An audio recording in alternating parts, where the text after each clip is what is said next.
And good morning, everybody. Welcome into Pattison Ave Phanatics show. I'm your host, James Scorza, filling in for Tom Kelly once again this week. And with me, as always, is the group of companions on this hopefully better day than the last few days on the Philly sports area. Joey Marks, Good morning, Philadelphia. Damon Salim. What's going on, my friend? Good morning, fellas. How you guys doing? Well, I could say we're better, but in the words of that Google Dow song, I wish for better days to come ahead for the Philadelphia sports area. But overall, we got a lot to get to. Hopefully, in the next hour or so, we got some Phillies and Sixers talk between both Boston teams. Eagles welcome some new Georgia Bulldogs this weekend around. I think OTAs. I think it wasn't OTAs, wasn't it? It wasn't It OTAs was yet. rookie minicamp. Rookie Rookie minicamp. minicamp, okay. And we got a lot to get to on this Saturday. So, Giuseppe, where do we begin? Well, we start with your Philadelphia Phillies, and your Oh boy. Philadelphia Phillies are on a 5-game losing streak, Oh, and we went from the highest of highs last weekend with going back to Houston for a World Series rematch to going to LA and acting like we didn't know how to swing the bats anymore. So I'm going to start with this. What do you think is happening to the Phillies bats when it comes down to facing better quality pitching on certain teams? Because they face quality pitching with the Astros, they also face quality pitching with the Dodgers, but it just seemed like they had all these kind of answers for the Astros and no answers for the Dodgers. James, I'm going to start with you. What do you feel like is the reason for the Phillies' failures the last couple of games? yeah, it's a concerning part. I think it's most importantly that the pitching is the concerning part more than anything. The bullpen looks like it's been bad to the reality that there was last year. Because the the hardest thing about that too is the one thing I don't understand is just like they take 2 out of 3 in Houston, and then they go to the Dodgers and they start to lose again. And it's like I don't understand it. It's like I mean it's like the ripple effect they had last year. It's like 1 minute they're on top, they're the best team in baseball, and the next they're like the inconsistency has been like the factor for not just last year but for a few years rather, and it's disintegrating. It's flat out a joke to see. Like I was watching. I didn't see the ending of the Dodger game a couple nights ago when Kimbrel closed when he hit that grand slam, and I my dad told me, dude, Kimbrel just gave it up, and I'm like, I mean, it's just like it's like a cookie cutter bullpen that's like, and no matter who the hell it is, like they still play like God knows bull crap. Oh my god, so Damon, it's disintegrating. let's give James time to cool down. Yeah. But what do you think is the biggest reason for the Phillies' failures? Well, let me piggyback off of what James just said, referring to his dad, Big Joe, in that last game. When Kimball gave up the bomb. Well, prior to that, the Phillies were up, and Sosa, the bottom of the, I think it was the eighth, and Yeah. they couldn't get out, and all they had to do was catch the ball, and they got out, and they would have had the lead going into the ninth, 5-4, and Joe James goes back to their defense. It's been a Yep. question for the past 2 or 3 years now, Yep. and nothing's changed. As far as the bats, you know, this is a hitting team. That happens. I know, the Dodgers beat them 13-1 the first game and 14-2 or 14-1 the second game, whatever it was. That's going to happen. I think what I do question is Schwarber leading off. Like, Mm. you know, and well, we'll get into Rob Thompson because some other things that I want to touch upon. I know Joe probably feels the same way in regards to the pitching, but yeah, he's flopping the lineup like, and I know Harper just got back and you have to change it again, but at some point you just have to set it and sit on it because the guys need to know their roles. And Schwarber, you can't lead off. You can't figure It's it out. impossible, man. You're a No, I grown So agree. man playing baseball. You know, you know, everyone wants comfort, but life's not about being comfortable. Sometimes it's about you have to be uncomfortable and figure out how to get moving. You got to do Turner. You brought that bend off. Now, I don't. I'm going to go on my tangent, but my point is that if it's not being productive, not just hitting the home run, that's great. But as far as getting on base, putting men on base to produce runs early on, to relieve some things of your pitching, your starting pitcher, that's the way to go. So Rob Thompson can't be buddy. It's to be a manager. Yeah, definitely. Yeah, I'm gonna piggyback off of what you said, Dame, and we'll kind of transition this a little bit into Rob Thompson, but I feel like some of the Phillies' failures. I think that they were outscored in the Dodgers series. I think it was like something to the effect of like 34-7 or something to that effect. You got to keep in mind that this team is predicated on two things: starting pitching and offense. And if your starting pitching can't go 6 innings or 5 full innings, then you're depleting what that bullpen is able to do. Now, look, we are also kind of working shorthanded a little bit with our arms. You got Ranger that's working his way back, that should be back by the beginning or mid of next week. You have someone like Nick Nelson, who's your long man normally, that they're trying to stretch out. And I won't get into the idea of like these managers in the farm system taking a guy that is probably positioned well as a bullpen piece and try to create him into a starting pitcher. I get that it happens with really young guys, but I don't think you do that to a guy who's already middle of the road kind of, in his age and his progression. I would also hazard to say that having that bullpen as tired as they are this early is not a good sign going forward. And I think that bats.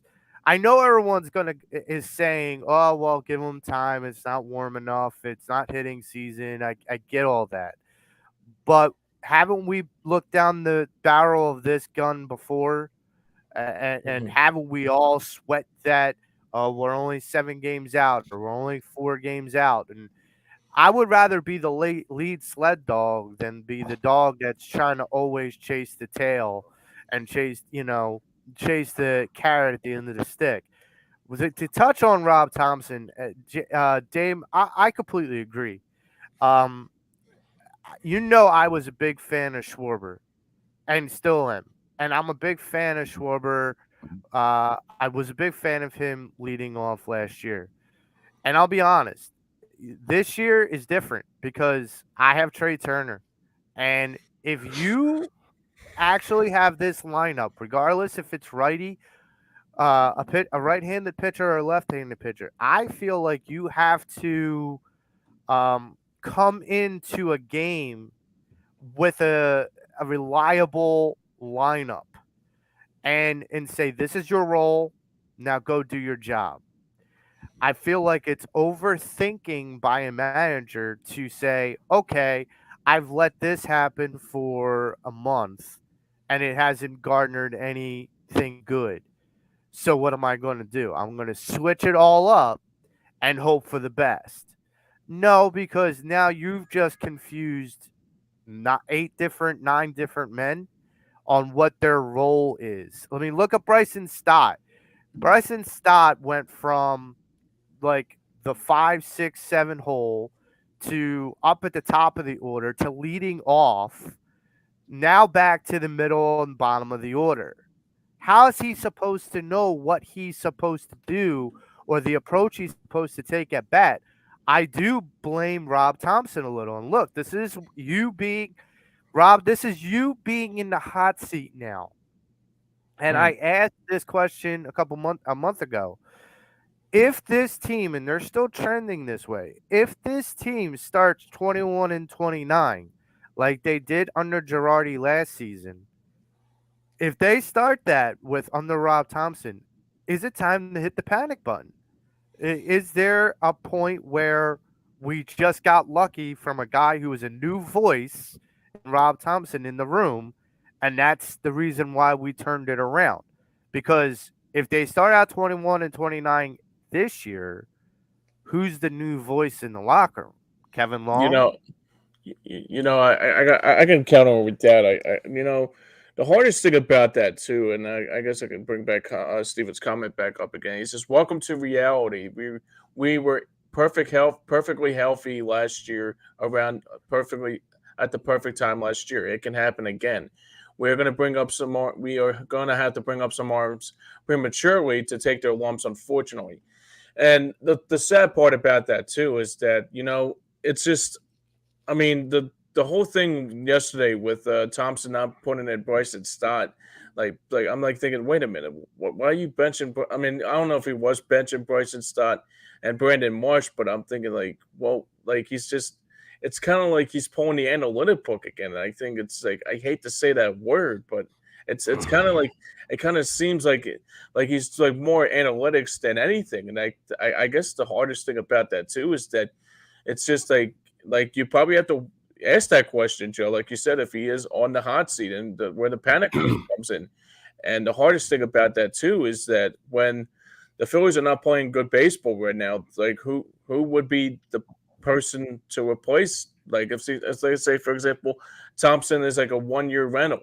Not like he's just was great last year, like in the postseason and just completely collapsed. I mean, it's already said and done. I mean, I can possibly say that coaches don't last long like that. Like the 5-year window don't like last long like it used to be. Like we had a coach for 14 years. I mean that ship is like long sail, especially nowadays.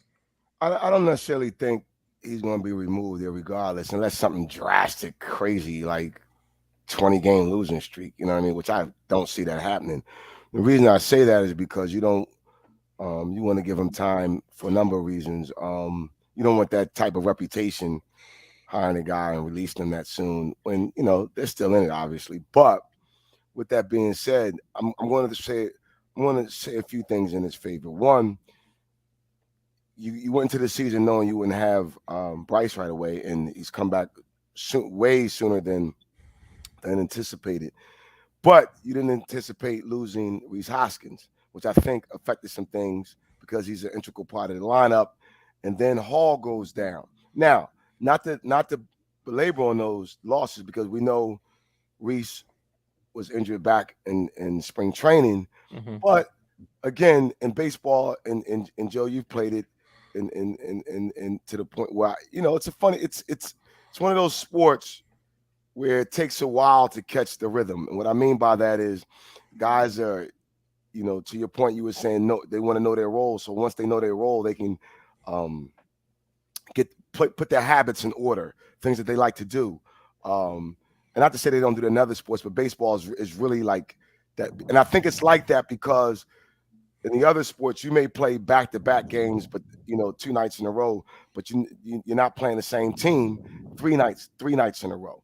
Mm-hmm. So that all ties into it. But with that being said, I think that now that Bryce is back, he has to figure out the lineup again. But something James has said, and I agree with, this analytics, and a lot of these guys, man, it's like, first of all, I'm a mathematician. I love math. I love numbers. I love adding. But when it comes to sports, I don't have time to, against this lefty, he hits in the 9th inning or the 8th inning, he hits 350 to the light. So I don't have time for that. Nope. I'm like, if it's a problem, who do I have and how can I resolve it to get it fixed so we can get over the hump? That's the analytics. See, analytics is based upon things that may have happened repeatedly in certain situations, but the missing factor is the player. The missing factor is the actual circumstance in which it occurred. Be like for instance, when they'll go in sports, he scores 10 points in the fourth quarter. Well, a lot of those in the last 3 minutes of the fourth quarter, that could have been garbage time. Right. What happened last night?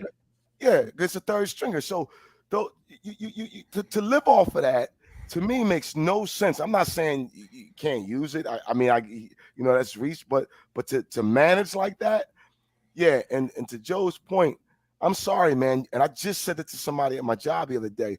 You have to stretch out those starting pitchers.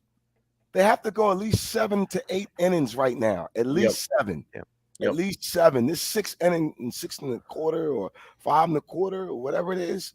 Yeah. It has to be stretched out. And sure. like the one thing that I can honestly say that, and this is where, James's point with Marsh and Stott last night, especially, I look back to like one of the better hitters of all time, and that's Tony Gwynn. And John Kruk always brings this up that like Tony Gwynn would still be a batting champion even in this day and age. However, I think Tony Gwynn would throw something at his manager if he took him out of the lineup because there was like an opposite, a pitcher of a certain hand that was starting that night and said, oh, well, it's not a good matchup. You're only batting 200 against this guy. No, let Tony Gwynn decide or let his performance against that pitcher decide whether you pull him or not. Don't Tony Gwynn's pull him. No, I'm just saying Tony Gwynn earned the right to figure it out in that situation. To your point, right? And for me, Bryson Stott, even and Marsh, even as young as they are, they're two young guns that are showing that they are. Look, Marsh, they did a report about an interview with Dave Dombrowski, and Dombrowski showed Kevin Long, the Phillies hitting coach, a video of Marsh and when he was still with the Angels and said, Kevin Long, Dombrowski said to Kevin Long, can you help this guy? And he said, yeah, bring him. He's got the tools. We can fix him. And he has. And understand something. Bryson Stott, there was a former person on this show that said Bryson Stott doesn't deserve to be a starter in this lineup. And I responded by saying Bryson Stott is probably one of the best pure hitters that we have for average best pure hitters in this lineup today. And he's proving my point this year.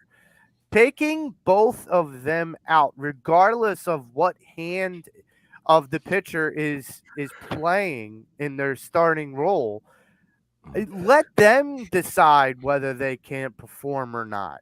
They've never batted against Chris Sale, so how do you know that they're going to fail? Rob Thompson's already putting that nugget of I don't trust you into those young kids' minds. No, let them fail first and then make a decision. Then you may never see Chris Sale again. Okay, fine. But if you feel like, well, against left-handers, you batted 100. What do you expect me to do? So, that being said, like, I feel like Rob Thompson has to say there has to be some reliability on this lineup. And I don't believe Rob Thompson will be fired. I don't.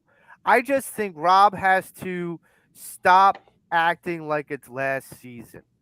He's got to come in with a little bit of a mentality that gives some urgency. Now, look, I know Rob's not the rah-rah guy or the get angry guy because he's a cool, calm Canadian. But look, dude, sometimes you need to stick to your guns. That's the one thing I can attribute to Dallas Green and to Charlie Manuel and to Larry Boa and Terry Francona. Those guys, those managers for the Phillies, when they had their minds made up, it didn't matter what anybody else said. This is how they're running their team. You got and they didn't lead off. They didn't manage off of analytics in this entirety. I know that to be a fact. They went with feel. They went with feel. Well, they went with Like you said, this kid Marsh is hit against lefties. You got to let him build upon that. All this arc, not to see, again. That becomes that's so confusing. Like you said, Joe, let him fail. And I'm not saying give him 1 chance, 2 chance. Give him 3 series against the lefty. Then that shows me something. 3 different series against the lefty. Because if the guy can hit, he can hit. Right. If he's batting 220 or 250 and he's batting at the 6 or 7 or 8 hole against a lefty that you feel like he would struggle with, that average may not be 400, but that average at that hole with that position, that's good enough to get by. Because what are you going to do? You're just going to sit there and every time you set up matchups just for the expectation or the hope that it's going to merit the results you want. Look at what it's gotten you. It hasn't gotten you the results you've wanted. I think you have to stick to your guns. Look, I go back to the 08, 07 Phillies. I could tell you where each player played in that lineup. Yep, and there's here. a reason for that because Night there's in, night continuity. Mm-hmm. Yep. I agree. The big difference. Yeah, I agree. Anyways, today's show is brought to you in part by Sherry'sTickets.com. Save 10% by using the promo code EOP10. And Philly fans save more, save with the best, and save. Anyway, Sherry'sTickets.com. Great prices, no hidden fees for sports, concert, and theater. Visit our website, www.sherry'stickets.com. Family owned and operated since 1946. And tell them that the boys over at Pattison Ave EOP sent you. Yeah, absolutely. Sherry's Tickets is a great website, but we're all disjointed a little. But let's switch gears to the rest of the Boston Red Sox. What do you guys think is going to happen for the rest of the series? Do you think that the Phillies are able to get to one of the hottest teams in the majors right now? The Red Sox are on a 7-game win streak. The Phillies on a 5-game losing streak. Can the Phillies turn it around today and tomorrow, Dame?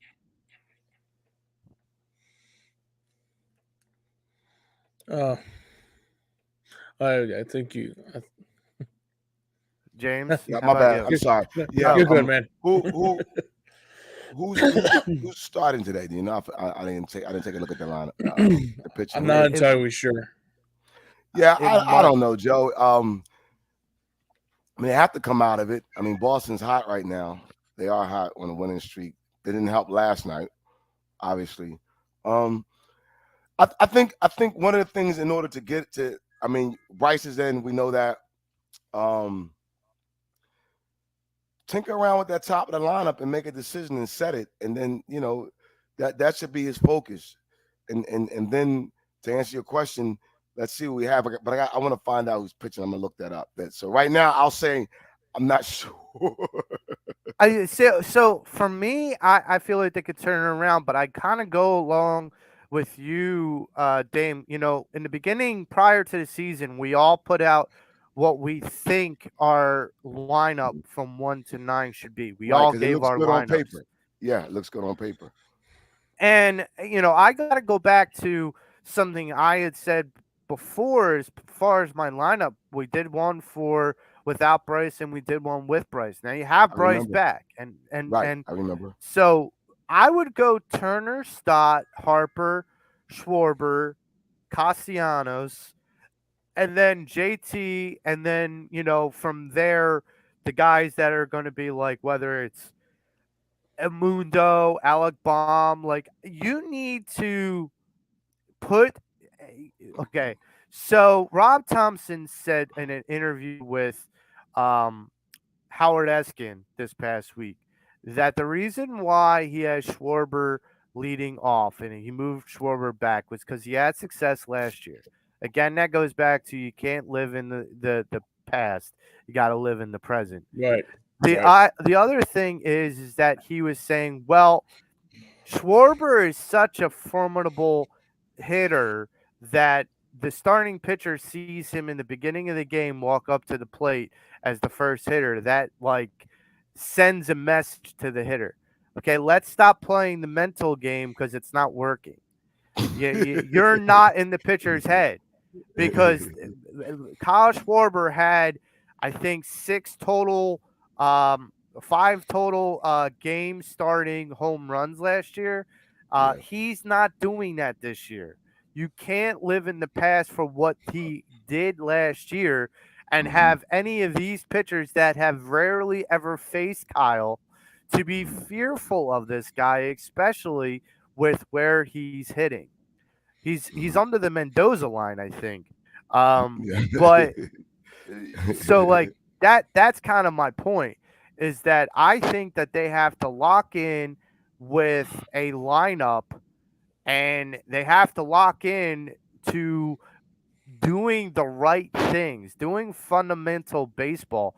I know I have, Matty B in the back of my head going runners in scoring position, runners in scoring position. Every time with the Phillies final that he always goes into the runners in scoring position. And look, it's a valid point, but They can't this hit is with where runners in scoring position. I agree. right. They struggle with And it. and Yeah, they this do. kind of goes back to the roles of your lineup. If your roles of your lineup aren't clear by your players because you're moving around like, a checkers board, you can't sit there and have them understand how to do situational hitting if they don't know what their role is. And that is a big difference. James, what do you think's going to happen today and tomorrow in the Boston series? I mean, I don't even know how to describe it without having a little bit of a negative vibe. But yeah, these next two games are going to tell you all you need to know how good Boston is, and it's going to tell you all you need to know about how bad the Phillies are. And the hardest thing about that too is that um it's just not looking good right now. I mean, I agree with Matty B says. I mean, runners in scoring position's been their kryptonite for probably for the last month and a half now. I mean, going back to the actual season. Yeah. I mean, the hardest thing about this too is that I mean, it's still hard to understand that the Phillies are. I mean, the one thing that really bothers me about it too is just like even the starting five is not even not that good. I worry about that more than anything. But as far as hitting is concerned, I mean, they know how to hit, but just bringing them home is just. I mean, Well, last night, like with Trey Turner, he had the opportunity to tie the game or maybe give the Phillies. I mean, I think it was like he had a chance to tie or give the Phillies the lead, and and he was just like down on three strikes. It was just like I was like, this is what we Yeah. signed. I'm not on the train yet that I'm against the Trey Turner thing yet, but good admit it's just not looking good right now, guys. Well, we got Clubber going against Bailey Falter today, and Clubber's Oh, wonderful. he's 1-4 with a 6.44 ERA. So maybe we can find some hitting season today with that guy. Be patient. I know Hopefully. Bailey Falter's not. He's not doing. He's right behind him with a 5.01, and he's 0-5. Yeah, that it's. And so knowing that, right, this is where the bats to both of you guys' points have to come into play. Some patience and Matty B's right. This is James. This has been going on since last year, not hitting with runners in scoring position. And if you go back to Joey mentioned the 08-09 team, even the 07 team, that was their thing. That was their thing. Oh, we got dudes on base. You coming home. You're coming home. Be it Utley at the plate, be it Howard, be it Rollins, be it my man in the outfield, Pat Burrell or Raul? Victorino. No, Victorino. With his I'm going to bring. You're coming home, and to see this, and I'll do one more. They were doing it with 2 outs at times. Okay, they were bringing guys home with 2 outs in the inning, and getting a rally and winning these games. So you look at this team, it's like, dude, you got man on first and third or second and third with 1 out, no out. And the no out, you might bring 1 guy home, but then you leave 2 on base. Right. When you needed those runs. So absolutely. That's that's frustrating, very, very frustrating, and Indeed. it's not fun to watch at the same time. It's No, not. Well, man, it's not. Well, before we let's go get any further, but go ahead, James. before we segue into what you're going to talk about, there's another thing that's going on next weekend, and it's really good to see. It's called Philadelphia. It's a sports day, means a wiffle ball mania, and the Eagles autism fundraiser with Charlie Manuel, Mickey Morandini, Philly sports guy, and the Tank Hollis Thomas next week. That's from Saturday, May 13th from 1 to 8 p.m. at Dolan's Bar, 24 East Sellers Ave in Ridley, PA, and the best Delco bar in Delaware County. So check them out today at Dolan's Bar and tell them that the boys over at EOP and Pattison Ave sent you. Yeah, that's going to be a fun event, and it's going to be for Yeah. a great cause.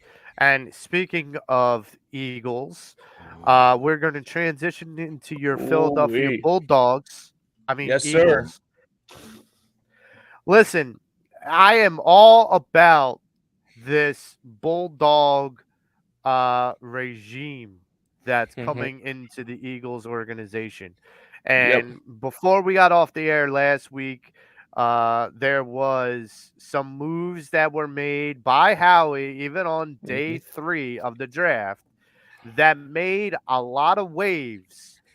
Howie was not taking any day off of this year's draft. He was busy Thursday, he was busy Friday, and he was definitely busy Saturday. We had DeAndre Swift come over from the Detroit Lions and former Georgia Bulldog.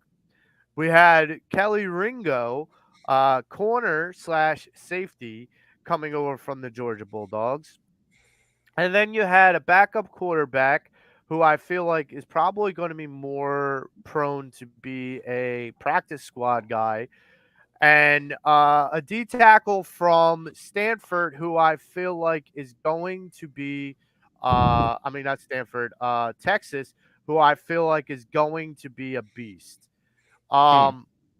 There's something I got to ask that I have been kind of wondering about this whole week, and that is, what does this team look like going into this coming season? Is it a matter of kind of what we're dealing with the Phillies, and there's a little bit of a hangover with the young players coming up like Jalen Carter, Jordan Davis, Nolan Smith, Kobe Deem, Ringo, Blankenship, all of these guys?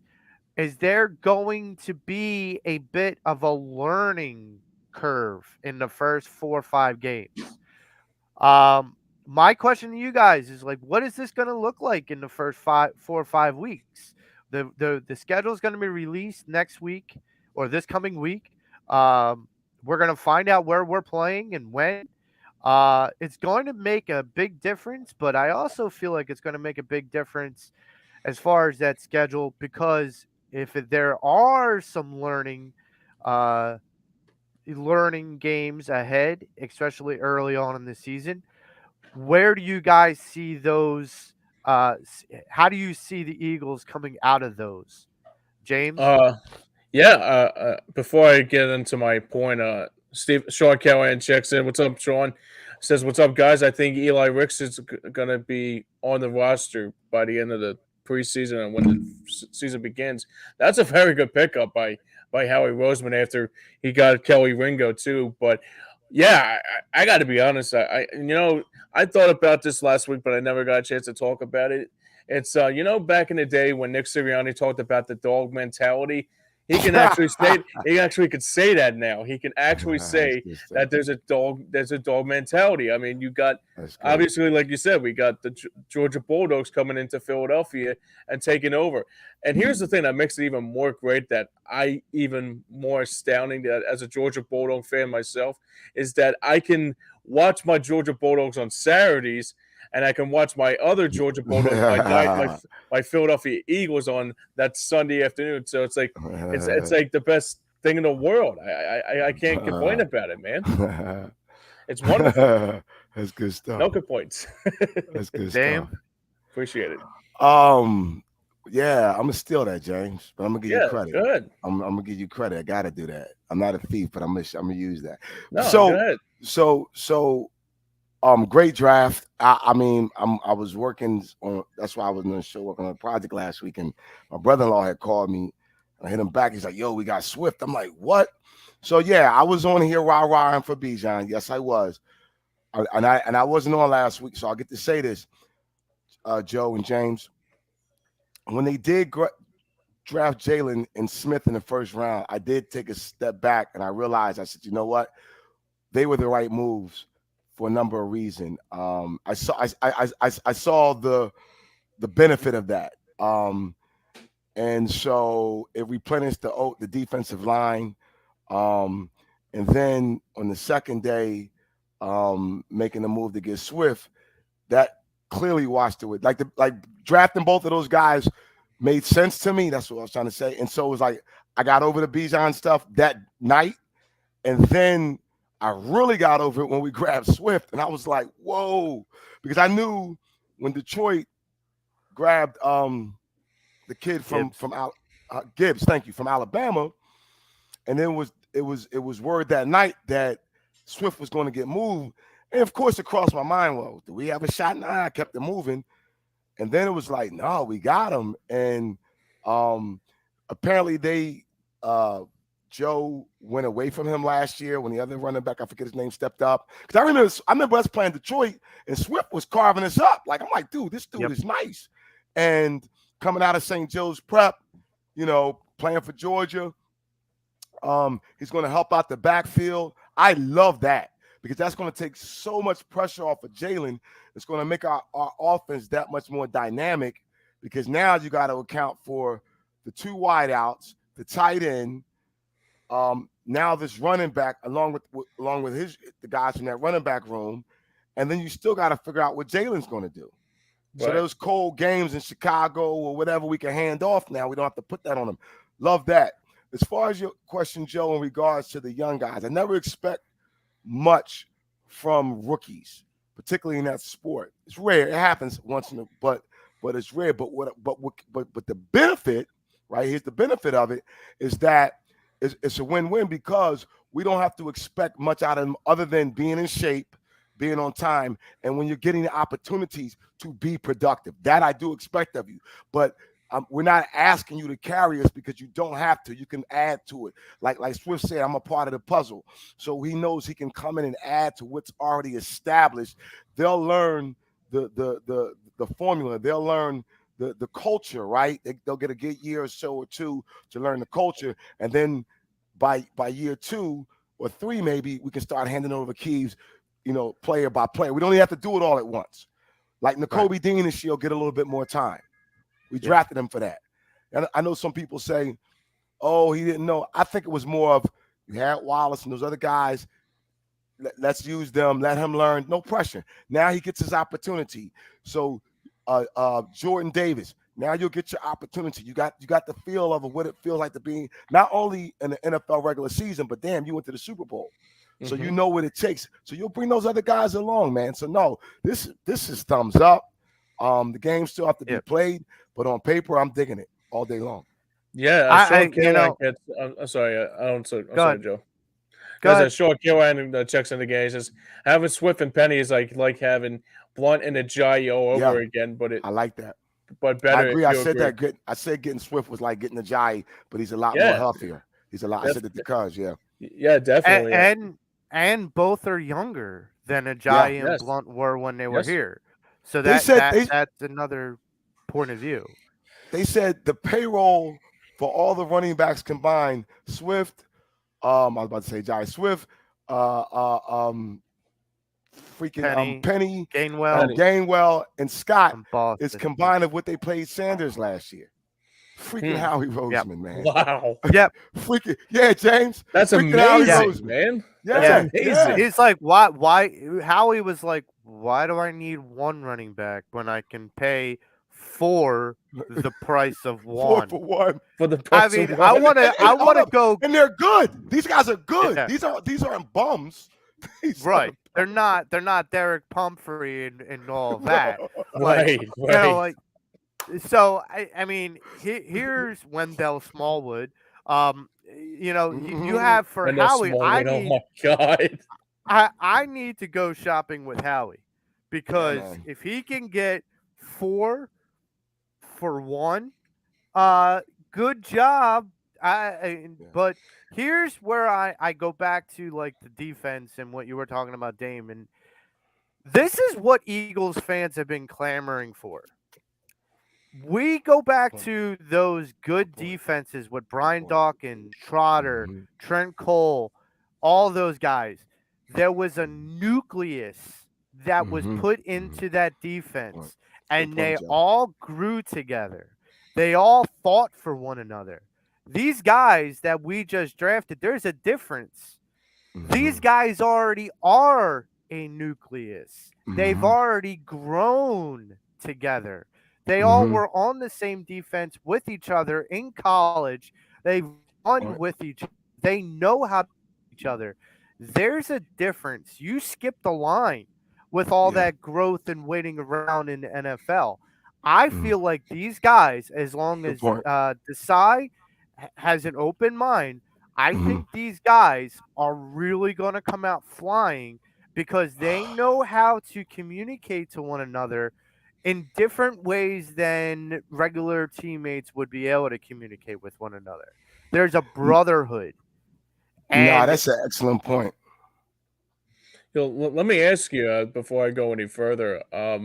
As you guys know, I wasn't born in 1991 because I was born Mm. 4 years later, which was sucks because I guess it's who I am. no, But we're what, happy. We're happy because you're the no, cowboy killer.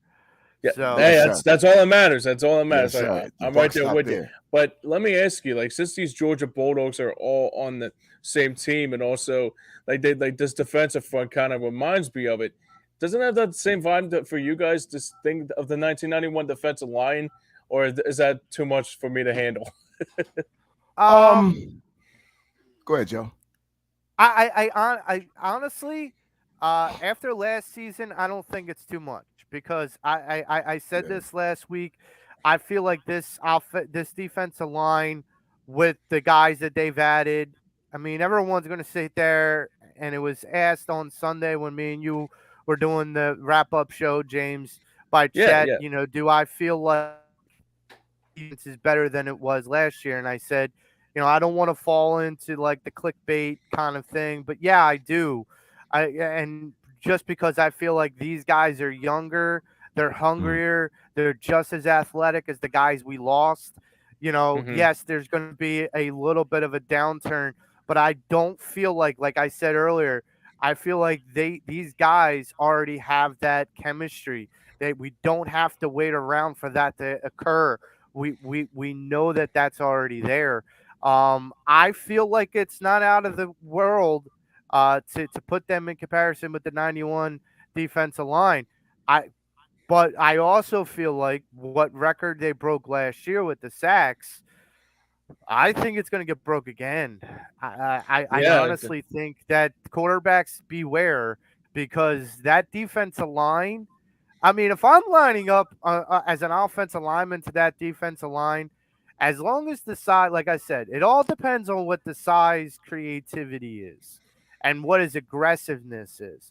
But if the size aggressive and he's creative, if I'm an offensive lineman lining up and I'm looking at Jalen Carter and Jordan Davis and Hassan Reddick and Nolan Smith, I'm going, okay, who do we cover? how do we counter Like, that?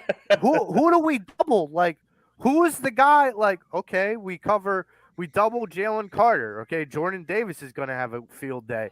Okay, if we cover double Jalen Carter, Nolan Smith might get off. Hassan Reddick had double digit sacks last year.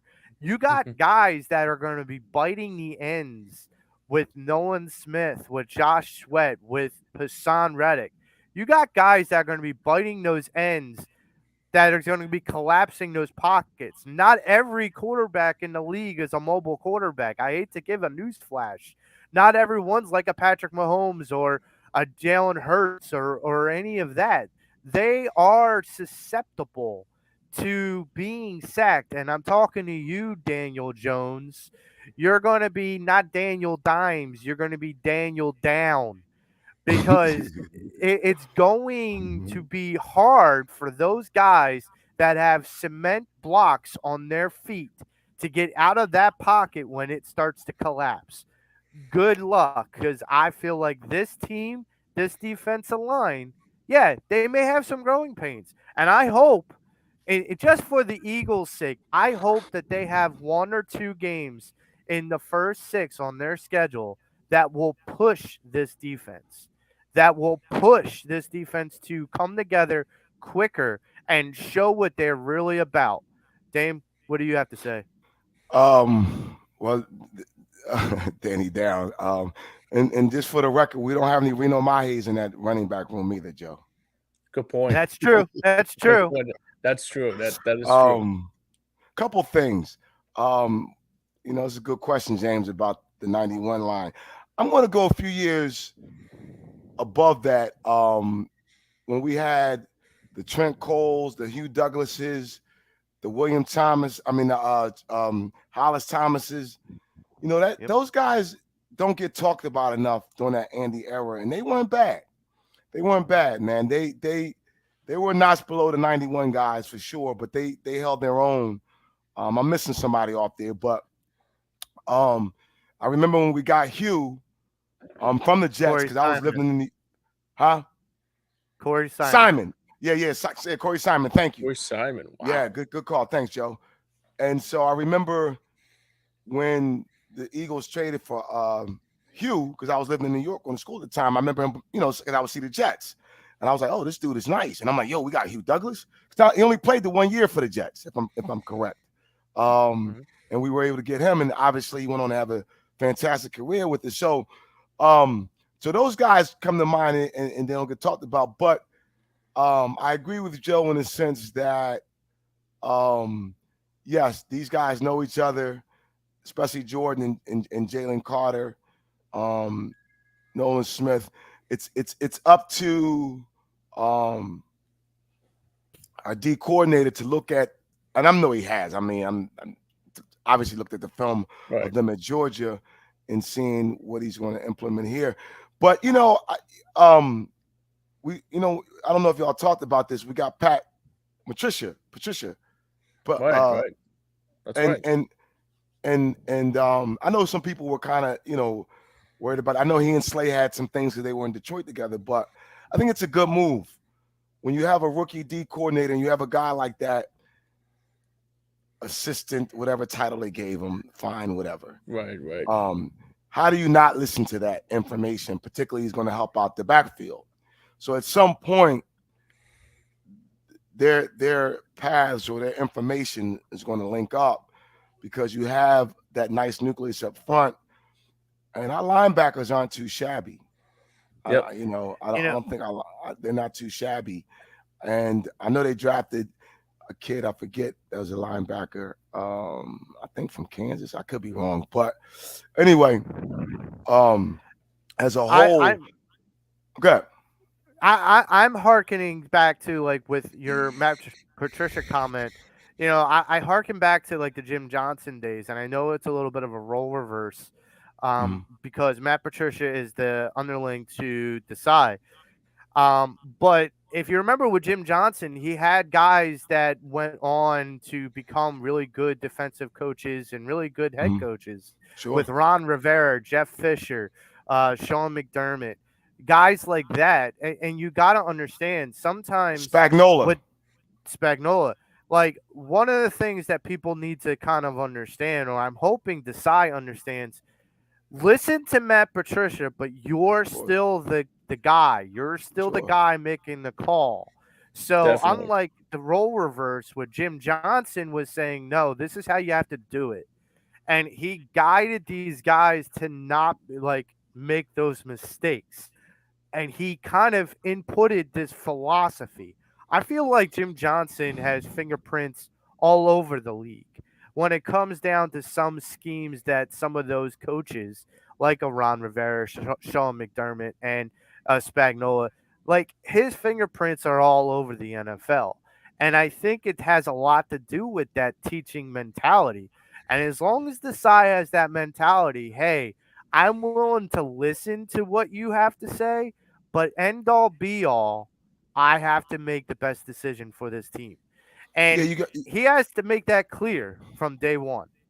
yeah, Yeah, you absolutely. got Leslie Frazier, who's on McDermott's staff, who at one time was with us, and under. Yep. So the list goes on and on.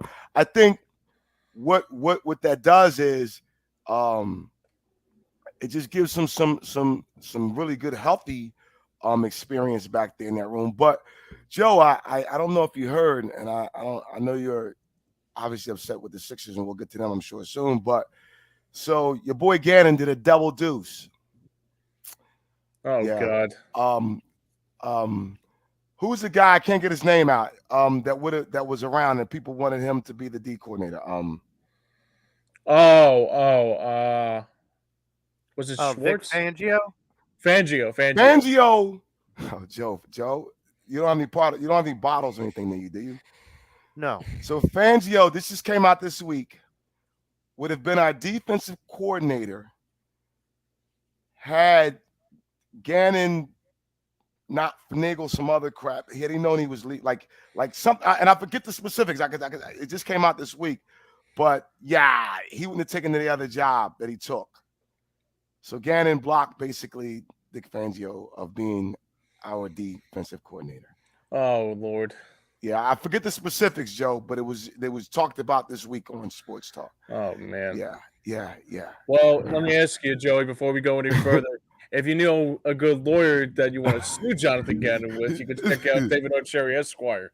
Workers' compensation, motor vehicle accidents, personal law, criminal law, or Jonathan Gannon law. David O'Cherry Esquire is the man. 610. Check him out. Check him out today at www.cherryinjurylaw.com or call him now at 610-565-0300 or tell him that the boys over at Pattison Ave and EOP sent you. Joey, time's yours.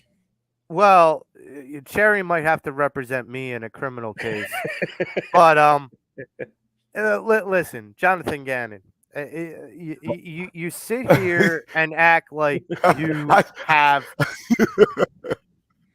what? Like he sits here and he acts like he's the next coming of a best defensive coordinator, head coach. No. You're with the Cardinals. You have guys that want to leave your team quicker than Stephen A says ridiculous.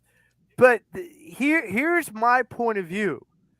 Jonathan Gannon, you go have fun. You go have fun with the Cardinals and get exposed for the fraud that you are. Because honestly, I could care less. I hope you fail. I almost know that you're going to fail. If there was a way to go on a betting app to bet whether or not the Cardinals have 4 wins or less, I would take it because you're at the helm. Because you are going to sink that ship in Arizona faster than the Hindenburg. And understand something. Damn, the Hindenburg, Joe. That's a history teacher, folks. This is a history teacher, folks. This is real history. The Hindenburg. That's a fact, man. That is a damn fact. This is a history teacher, folks. I am going to enjoy your demise. I am going to enjoy your failures almost like I enjoyed Ben Simmons failing in Brooklyn. There's a reason why I'm glad you're out of here. There's a reason why I've said Carson Wentz is just in it for Carson Wentz. I want the garbage out of Philly. We have to clean up the city. And in that same vein, let's go to the team that is lighting the city on fire right now, and your Philadelphia 76ers. Oh boy, we are. We're lighting them on fire. I don't know which way of fire you're talking, but well, listen, I am not waving the white flag yet. I am not. Neither am I. My God. And I feel like everyone, look, that last night was a game of Harden trying to understand what's going on with his shot. That was a Hmm. game where I felt like we were trying to get in rhythm the whole game and couldn't. Hmm. I feel like, and I go back to this again and again, if Boston is telling you what their strategy is, which Mhm. is to shoot as many threes as humanly possible, then what do you think you need to do? Guard the 3-point line. Put three wings out on that perimeter and don't move them to a Mhm. 3-2 zone and force their hand. Say, we're not going to allow you to shoot a three. You're going to have to beat us inside the lane. Oh, and by the way, if you're going to dare go inside the lane, we have a guy by the name of Joel Embiid, who's the reigning defending MVP of your NBA. So, by the way, good luck with that. So I want to dare Boston to come in. I don't want them to shoot threes. I want to make sure that they don't get an open 3-point shot. I want to force their hand to be a 2-point team. Because once you do that, I think Boston is all discombobulated because they don't know how to work if they don't have that shot going. Dame, how do you feel about what this series is looking like, and how do you feel after last night's game? First of all, I was pissed. I was pissed, but like you, I'm not waving the white flag. We're down 2-1. First of all, congratulations to Big Fella. Man, you deserved it last year, but you are the reigning MVP of the 2022-23 season for your Philadelphia 76ers, man. Big Fella. Congratulations, baby. Congratulations.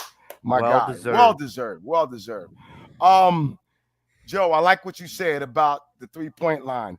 I see them trying to defend it, but then they get Boston drive to. So what I said, what we should be doing to Boston, getting into their inner defense, they're doing to us. But that 3-point shot, yeah, I mean they shot 51 the game before. I don't even know how many they shot last night.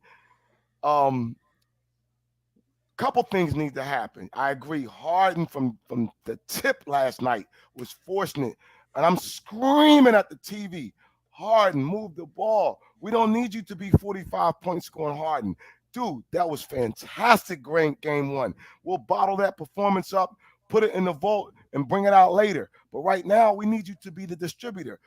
Here's what I Mhm. say.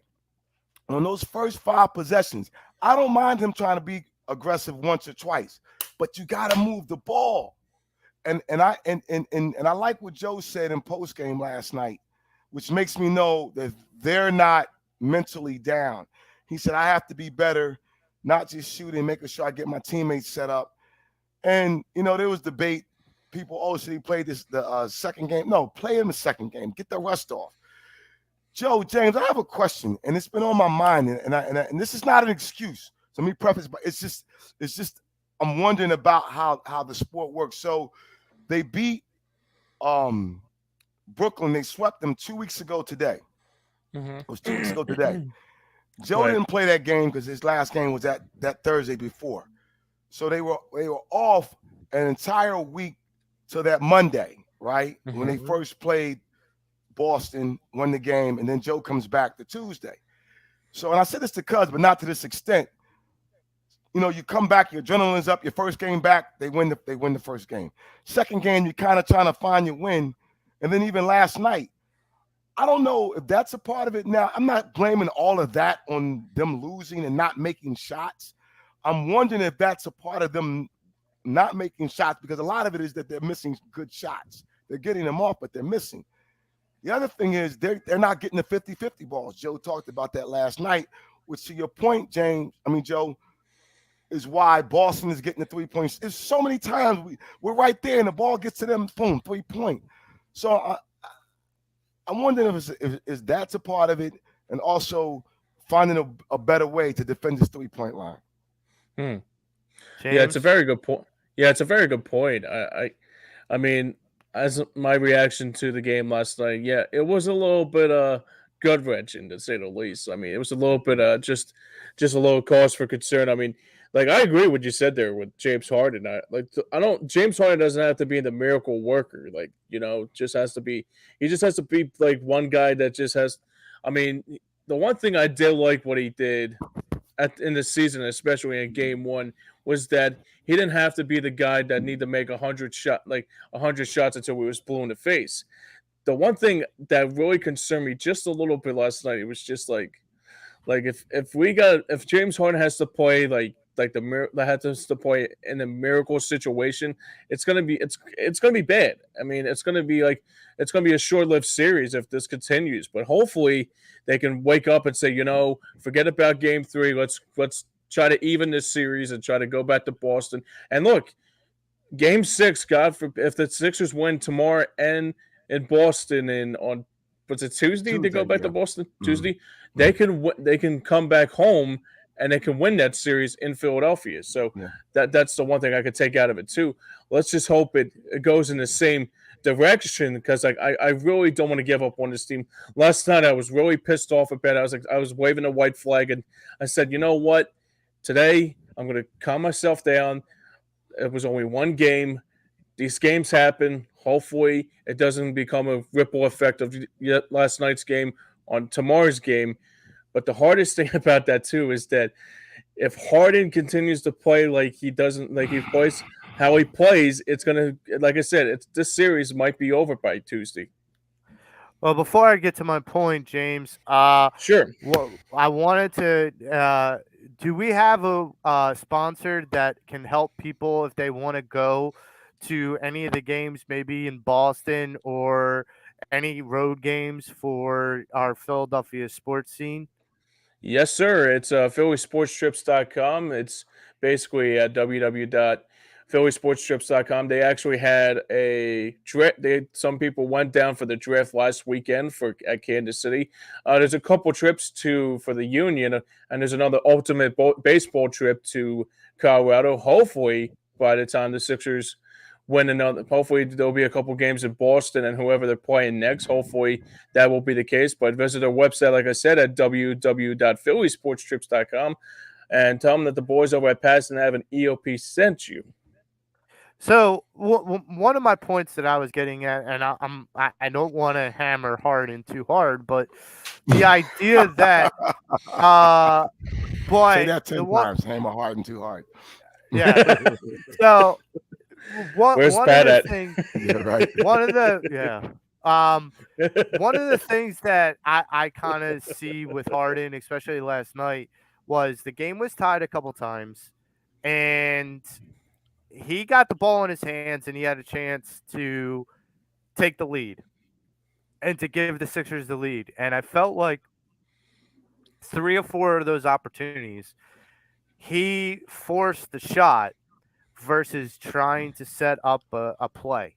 Something that Doris Burke said that I felt like in the beginning of the game and during the game that I felt like was very telling is that the pick and roll game of Embiid and Harden is lethal.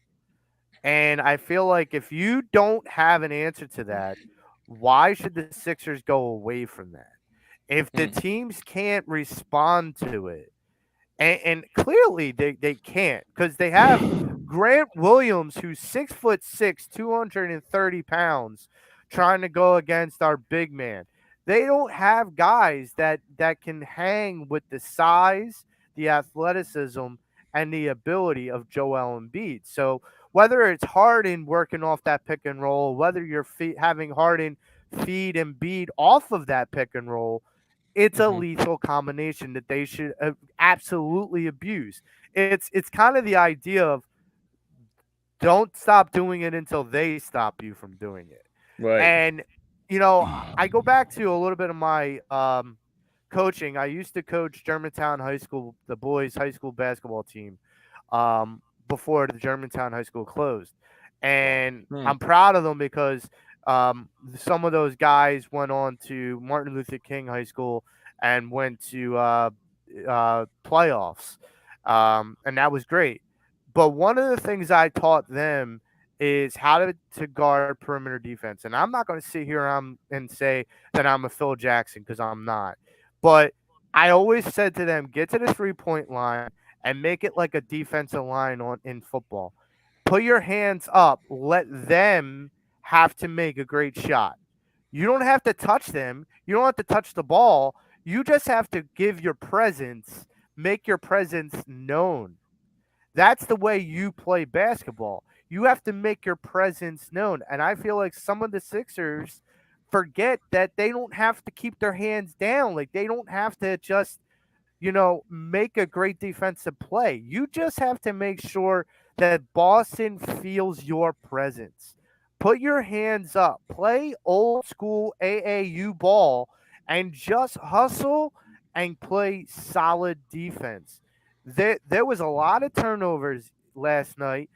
Harden, I think, had 5 of like 6. I think 6 turnovers, and some of them were unforced. And I think that had a lot to do with Harden trying to do too much. He has to let the game come to him. I know he's used to being on teams Right. that he has to carry the pail. Like he has to carry the stats in the game. He doesn't have to do that here. And he has to come to terms with that. He has to let the game come to him. That's the thing I take out of it too. I think the one thing Harden needs to do is become more facilitator than become the assassin, if you know what I mean.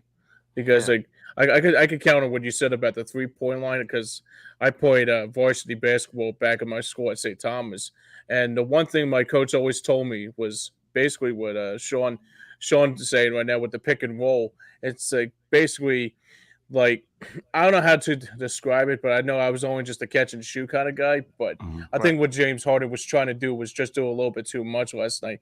And Stevens, says we weren't able to run a pick and roll yesterday. I saw him maybe 5 times yesterday. If that was the case, I mean, it's just hopefully.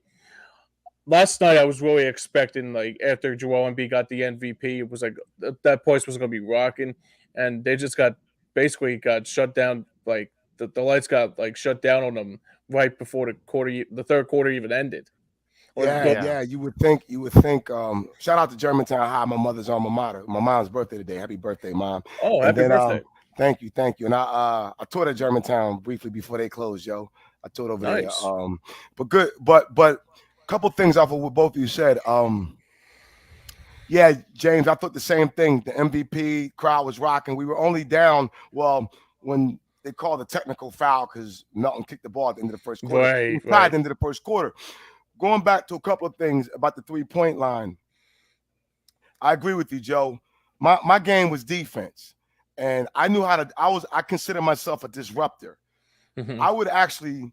Like you said, you don't have to touch the person, try to get the ball all the time. And if a guy was taller than me, I made sure I put my hands in his face. Now, most of the guys I defended wasn't Larry Bird because it didn't matter. He shoots with his eyes closed. But what I'm saying is I disrupted your shot enough, didn't touch you. I would literally put my hand in your face. So that way I would try to disrupt your vision. Did it work all the time? No, some guys were just that good. But more times than none, I became a pest. And so, again, I'm not comparing myself to any of these guys, but what I'm saying is at the end of the day, it's still the same thing, just done on a different level. So you have to make them feel you. And going back to Harden with the pick and roll, I haven't seen a lot of it. I knew in the Brooklyn series, because they triple teamed Joe, we really couldn't get it off. But this, you can get it off with these guys. And I think Doc, I know friends of mine want to get on him. Why is he letting Horford shoot the three? They're leaving Horford open. Horford just got hot yesterday. He's old. But Horford, Jesus, that's another name from the past. Yeah, yeah. I think they have to, calm down. Yes. Take a deep freaking breath. You're down 2-1. You're at home. You can beat these guys. Know that going into it. But you got to run your stuff. You got to defend like Joe and James and all of us saying. You have to do that. Keep the basics intact. Harden, get these guys off first. Get them, especially when he's with that second unit. He hasn't gone to B-ball Paul like he was going to. Get him acclimated. Get those guys, and you're going to get yours. It's going to come. But because of that 45-point performance, he thinks he has to reenact that. We don't need that, dude. We're good. We got the MVP. We got the MVP. Let me. I mean, the one thing they need to do is pull Hoosiers as Doc Rivers and say, focus on fundamentals, on time and time again, and then you're going to be winners. So basically, that's Yeah. that's Yeah, it's it's basically plain and simple, like yep. So it's fundamentals and winning possessions. yep, yep. You That's good. know, and I've said this before, is that when you have the Sixers number, it's when they're turning the ball over and they're not getting back on transition defense. Yeah. And the Celtics took advantage of that. And look, I I know everybody in the national circuits jumping up and blowing up about Jalen Brown and Jason Tatum. And not to say that they're bad athletes, because they're absolutely not. But they don't have what it takes to beat this team. This roster for the Celtics is just trying to hold on. They're trying to grit their teeth and hold on. What the Yeah. Sixers need to do is pick their foot up and stomp on their neck. They Right. need to end this uncertainty, and they need to say, okay, look, we're going to play the way that we know how. And look, Embiid last night proved to me he's getting back to game shape. The game two was proof that he was just trying to, have his presence felt. Hmm. Game three was a matter of, let me get myself back up to speed a little. Hmm. I am a big proponent that Embiid is hungry for this series and for another and a victory and to move forward. Look, I get that everybody is waving the white flag because they feel like that we're down by 2-1 and we've given Boston back home court, that all of a sudden all is lost and this is the Hmm. second round exit again. We know it was going to be a sweat. We knew it was going to be a grind. This is not going to be for the faint of heart. We know this series Oh. is going to go 7. We know that. One of the things that I can sit here and say is that it's favors the Sixers more because they have a better roster. And I think Embiid is going to prove that on Sunday. Getting to Sunday, I want to get your takes on what you think is going to happen. Dame, what do you think is going to happen Sunday? Man, I'm glad. I'm glad you just said what you said, and as soon as you said it, it dawned on me. Big fella's gonna carry us. He's gonna carry you scoring wise. He's gonna get people involved. And you just said it best. He's not gonna allow us to get down 3-1. I'm feeling good now. I know we have to win tomorrow. That's not even an option, right? Mm. But the way we're going to win, he's going to put the team on his back and say, guys, come on, let's go. Let's go. Yeah. So yeah, and win big. And win big. Get up on them early and often and let them know we're in this damn series. So I like us tomorrow, 3:30. Yep.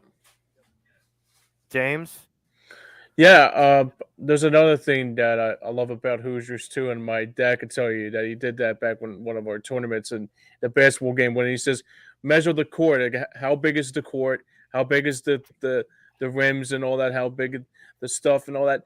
That's the one thing they need to do tomorrow. They had to say, we're back in our gym. We're back in front of this home crowd again. Let's give them something to ride home about. And the one thing they need to do too, especially like I said in the open, like on my conversation with the Sixers, is that when if they win tomorrow and they win again in Boston on Tuesday, now you can win the series on your home court on Thursday. That's the Yeah. one thing I could take out of it too. Hopefully, by the time Game 6 comes around, we'll be up 3-2, but hopefully not be down 3-2. If you know what I Yeah, mean. absolutely. Yeah. Absolutely. And I'll chime in with this.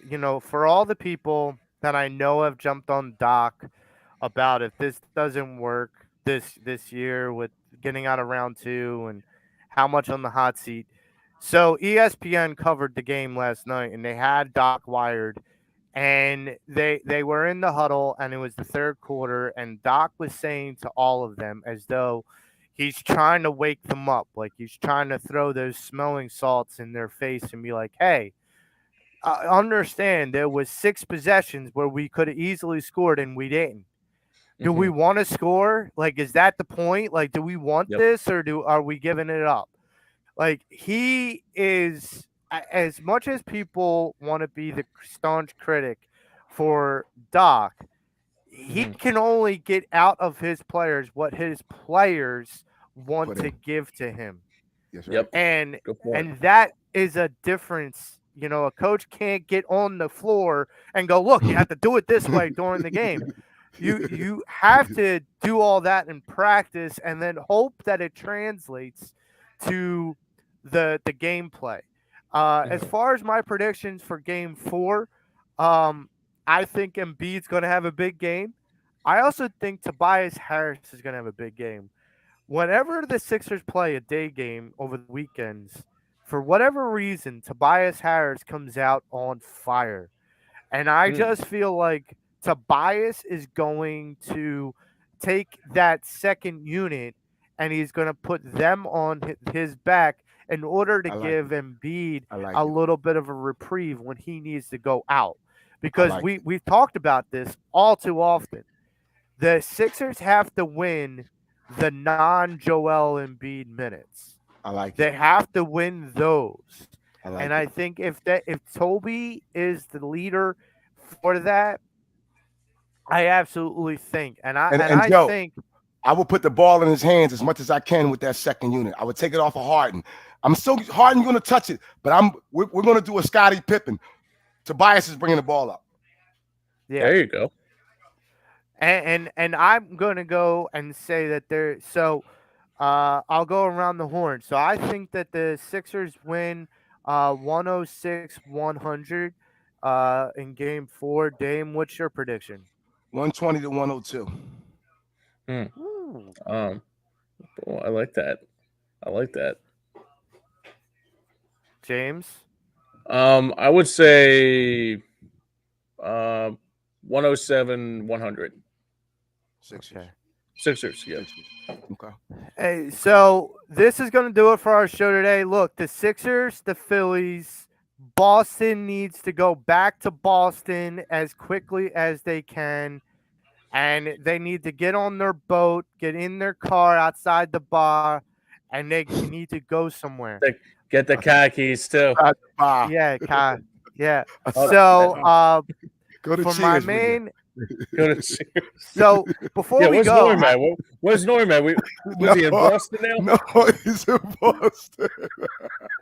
where everybody knows your name. Yeah, really. Anyhow. Anyway. So I wanted to say something before we part. Our prayers go out to the gentleman who fell at the beginning of the first inning last night's game. That was a scary situation. I'm glad that the EMTs and everybody got to him as quickly as possible. I just want to give a little PSA for everybody. A ball is not worth going over the edge of any railing for. No. These guys will throw it back to you, I promise. I know Boston can be a little challenging. Their players can be a little challenging, but it's not worth all of that. So our prayers go out to that gentleman and his family. But I want to thank once again my main man, my producer, the guy that runs all the switches, James Scorza. For Damon, for Damon Salim, for Tom Kelly, for Frank Finnegan, I'm Joe Marks. We're the Pattison Ave Phanatics. Go Sixers, go Phillies, go Eagles, and we are out. Let's get it.